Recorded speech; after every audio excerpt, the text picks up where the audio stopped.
Another explosion is reported at the HQ of Russia's Black Sea Fleet in Crimea, with the Sevastopol governor claiming to have struck down a drone. UN Secretary-General Antonio Guterres says a deal to restart Ukraine's grain shipments offers hope to the world during his visit to Turkey. A former Mexican Attorney General has been arrested in connection with the 2014 disappearance of 43 students from a teaching college. 45,000 rail workers continue strike action in the UK, impacting football fans and festival goers across the country. Greece is regaining control of its economy as the EU ends its enhanced surveillance policy almost 15 years after the country plunged into a financial crisis. A Russian-appointed governor in Sevastopol in Crimea claims its defence shot down a drone circulating its Black Sea headquarters. Governor Mikhail Razvodsayev told Telegram there was no significant damage or injuries, asking people to remain calm, that the city is under control and that authorities carried out operational services. The headquarters was subject to an attack back on July 31st, where explosives hit the premises, injuring 6 people in the process. Traditionally, Russia celebrates its Navy Day at the end of July, but festivities were quickly halted. In Russia, Defense Ministry spokesman Igor Konashenkov says that more than 100 militants, including 20 so-called US mercenaries, were killed in a high-precision airstrike by the Russian aerospace forces near Avdiivka in Ukraine's Kharkiv region. Next Wednesday, however, marks Ukraine's Independence Day, where the country broke away from the Soviet Union in 1991. As part of those celebrations this year, destroyed Russian tanks are being displayed in Kiev ahead of August 24th.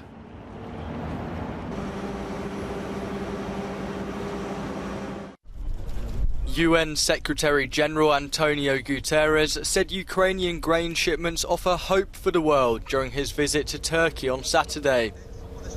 25 ships have carried over 600,000 tons of grain since a deal was brokered between Ukraine and Russia in recent weeks, easing fears of a global food crisis as supply routes were blocked amid fighting in the Eastern European country. I was in Odessa port and saw the first-hand loading on a cargo of wheat onto a ship. I was so moved watching the wheat fill up the hold of the ship. It was the loading of hope for so many around the world. We are at the beginning of a much longer process, but you have already shown the potential of this critical agreement for the world. Yesterday, Guterres visited Odessa, Ukraine's main port on the Black Sea, where he also called for financial aid for poorer countries facing food shortages. Ukraine's trading routes via Poland, Romania and Turkey faced disruption after Russia's invasion in February.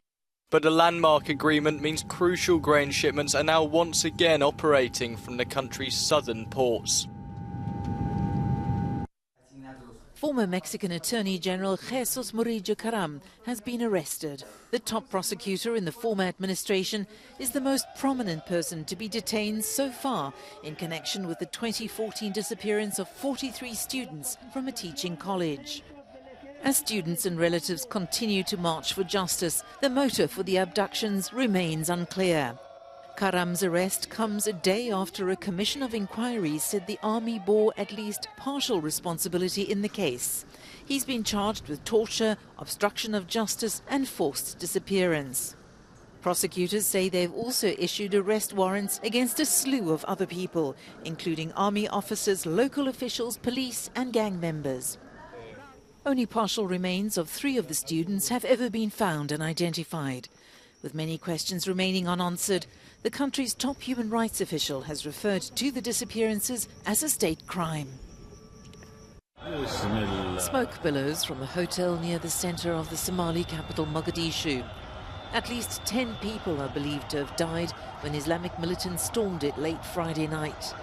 The attack began with several explosions outside the upscale hotel before the gunmen entered the building. A fierce gunfight between security forces and the militants followed. The Islamic extremist group Al-Shabaab has claimed responsibility for the attack. The organization has been fighting to topple the Somali government for over a decade. It's unclear how many of the militants remain inside the hotel, which is frequented by lawmakers and government officials. Gunfire could still be heard early Saturday morning as security forces tried to contain the situation. Football fans and festival goers in the UK are among those affected with ongoing travel disruptions this weekend, as more than 45,000 rail workers took part in further strikes over pay and work conditions. It's the third day of strike action in the past week, with the London Underground staff staging walkouts across its stations. According to Network Rail, only 1 in 5 trains are in operation across all of England, Scotland, Wales and Northern Ireland. RMT union leader Mick Lynch says there will be further strike action in the foreseeable future. Transport Secretary Grant Shapps has tabled a pay rise offer to unions, but has since been refused. But the strikes have not just been carried out by rail workers, and if anything, are gaining sympathy from other sectors. This Sunday, workers at the port of Felixstowe in the east of England, the largest freight port in the country, will begin an 8-day strike, threatening to bring the UK's economy to a further standstill. Almost 15 years after Greece plunged into a financial crisis, the country is regaining control of its economy as the European Union ends its enhanced surveillance policy. The bloc had carried out quarterly assessments of Greece's public finances in exchange for debt relief payments after the nation suffered a huge recession from 2009. These last 3 years constitute, in practice, a response to the lessons of the last 12 years.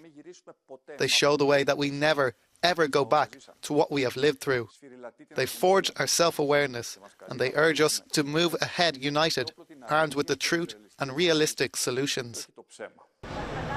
The end of the EU's enhanced surveillance will allow Greece greater freedom over its budget, as it, along with the rest of Europe, struggles with the rising cost of living and energy prices.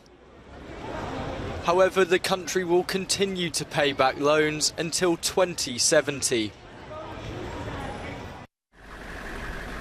NATO troops deployed on the road near the Serbia-Kosovo border. It says it will increase its peacekeeping force in Kosovo if necessary. There's been a further increase in tensions between the estranged Balkan neighbours after EU-mediated talks in Brussels earlier this week broke down. The divided northern Kosovan town of Mitrovica, where most of the residents are Serbs. The mood here is tense. Many locals fear that the failure of the talks could lead to some form of local conflict between Kosovans, Serbs and Albanians.